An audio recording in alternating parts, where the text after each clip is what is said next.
na rais ambaye ni Mzanzibari, sio Mtanganyika, ni Mzanzibari, anaweza kwenda Ngorongoro akatoa amri kwa wanajeshi hawa, akasema fukuza Wamasai wote Ngorongoro, wapeleke Msomera. Msomera Handeni ni kilomita 547 kutoka Ngorongoro. Huyu rais Mzanzibari, sio Mtanganyika, hajazaliwa upande huu.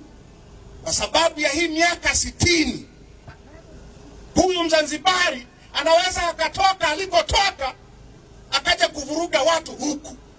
Usingekuwa na huo muungano asingefanya hivi, kwa sababu asingekuwa rais wetu.